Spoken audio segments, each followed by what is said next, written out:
નમસ્કાર. આજના વિડીયોમાં તમારું સ્વાગત છે. આવનારી વનરક્ષકની પરીક્ષા માટે અગત્યના પ્રશ્નો આ વિડીયોમાં લીધેલા છે, જે આવનારી પરીક્ષામાં તમને ઉપયોગી બની રહે. આ ચેનલ લાઈક અને સબસ્ક્રાઈબ કરશો, જેથી આવા રોજના વિડીયો તમારા સુધી પહોંચી શકે. પહેલો પ્રશ્ન છે, વિશ્વનું સૌથી મોટું કોર્પોરેટ બિલ્ડિંગ ડાયમંડ બુર્સ ગુજરાતના કયા શહેરમાં કાર્યરત થયું?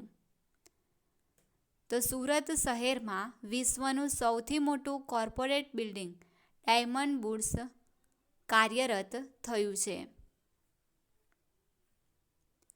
ઉંદર અને ચાંચડને મારવા માટે શેનો ઉપયોગ થાય છે? તો ઉંદર અને ચાંચડને મારવા માટે સાયનો ગેસનો ઉપયોગ થાય છે. વાઇબ્રન્ટ ગુજરાત ગ્લોબલ સમિટ 2003નું ઉદ્ઘાટન કોના હસ્તે કરવામાં આવ્યું હતું?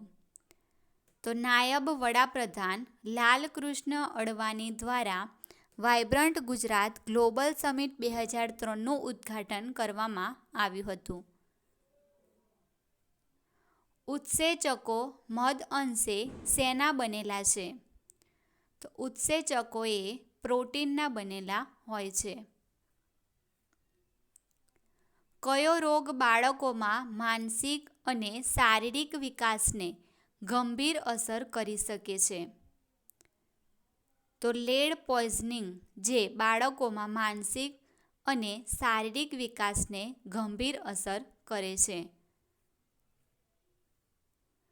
ભારતની રિન્યુએબલ એનર્જી બાસ્કેટમાં ગુજરાતનો ફાળો કેટલા ટકા છે? તો ભારતની રિન્યુએબલ એનર્જી બાસ્કેટમાં ગુજરાતનો ફાળો 15% છે. સ્વચ્છ ભારત અભિયાન ગ્રામીણ કયા મંત્રાલય દ્વારા ચલાવવામાં આવે છે? તો પીવાના પાણી અને સ્વચ્છતા મંત્રાલય દ્વારા ગ્રામીણ ચલાવવામાં આવે છે. 29મી ઇન્ડિયન પ્લમ્બિંગ કોન્ફરન્સ ક્યાં યોજાઈ હતી? તો અમદાવાદ ખાતે 29મી ઇન્ડિયન પ્લમ્બિંગ કોન્ફરન્સ યોજાઈ હતી.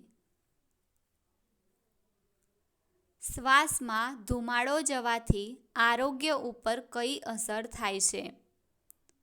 તો શ્વાસમાં ધુમાડો જવાથી હૃદય રોગનો હુમલો થાય છે.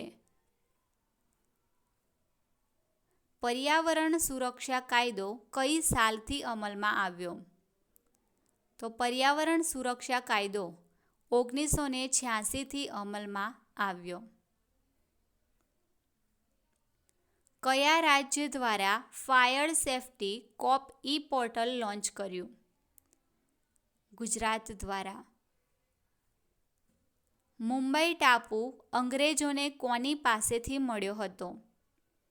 તો મુંબઈ ટાપુ અંગ્રેજોને પોર્ટુગલ પાસેથી મળ્યો હતો. કોંગ્રેસમાં જહાલ અને મવાડ એમ બે જૂથમાં વિભાજન કયા અધિવેશનમાં થયા હતા? સુરત અધિવેશનમાં. હાલમાં ગુજરાતના કયા શહેરમાં ફ્લાવર શોનું આયોજન થયું હતું? તો એ થયું અમદાવાદમાં. બ્રિટિશ લશ્કરે ભારતમાંથી ક્યારે વિદાય લીધી હતી? તો જાન્યુઆરી 1948માં. ખેલ મહાકુંભની શરૂઆત કયા વર્ષમાં થઈ હતી? વર્ષ 2010થી. સેન્ટ્રલ હિન્દુ સ્કૂલ કે જે પાછળથી બનારસ હિન્દુ યુનિવર્સિટીના રૂપમાં પરિવર્તન પામી હતી, તેની સ્થાપના કોણે કરી હતી? તે કરી હતી એની બેસન્ટે. વિશ્વનો સૌથી મોટો ગ્રીન એનર્જી પાર્ક ગુજરાતના કયા જિલ્લામાં સ્થાપવામાં આવશે? તો વિશ્વનો સૌથી મોટો ગ્રીન એનર્જી પાર્ક કચ્છ જિલ્લામાં સ્થાપવામાં આવશે. બાહુબલી એટલે કે ગોમતેશ્વરની મૂર્તિ ક્યાં આવેલી છે? તો એ આવેલી છે મૈસૂર ખાતે. ગુજરાત જ્ઞાન ગુરુ ક્વિઝ 2.0નો પ્રારંભ ગુજરાતમાં કયા સ્થળેથી કરવામાં આવ્યો? રાજકોટથી. હિસ્ટ્રી ઓફ હિન્દુ કેમેસ્ટ્રી ગ્રંથના લેખક કોણ છે? તો હિસ્ટ્રી ઓફ હિન્દુ કેમેસ્ટ્રી ગ્રંથના લેખક છે પ્રફુલ્લચંદ્ર રોય. કાંકરિયા કાર્નિવલ 2023ની થીમ જણાવો. વસુદેવ કુટુંબકમ. ભારતનું સૌથી મોટું ગ્રીનફિલ્ડ એસઆઈઆર કયું છે? ધોલેરા. ભારતમાં નેશનલ સ્પોર્ટ્સ ડે ક્યારે ઉજવવામાં આવે છે?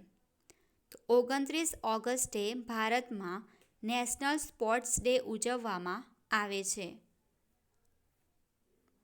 સંસદમાં વિરોધ પક્ષના નેતાને સ્થાન ગ્રહણ કરવાની જોગવાઈ મુજબ ક્યાં સ્થાન ગ્રહણ કરવું જોઈએ?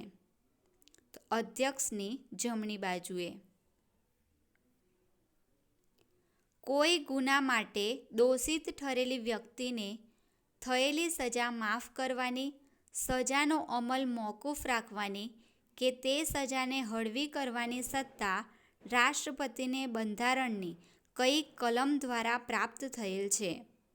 તો અનુચ્છેદ 72 મુજબ. એકાત્મ માનવવાદ પુરસ્કર્તા કોણ છે? તો એ છે પંડિત દીનદયાળ. ભારતમાં સૌપ્રથમ વસ્તી ગણતરીની શરૂઆત કોના દ્વારા કરવામાં આવી હતી? તો જમશેદજી તાતા દ્વારા. અને અંગ્રેજ કોણ હતો? તો મેયો. ભારતના કયા રાજ્યમાં શિયાળાની ઋતુમાં વૃષ્ટિ થાય છે? તમિલનાડુ રાજ્યમાં. રેશમી કાપડ ઉપર એક બાજુ સિંહ, હાથી વગેરેની ભાત છાપવામાં આવે છે તે કાપડ કયા નામે ઓળખાય છે? કિનખાબ.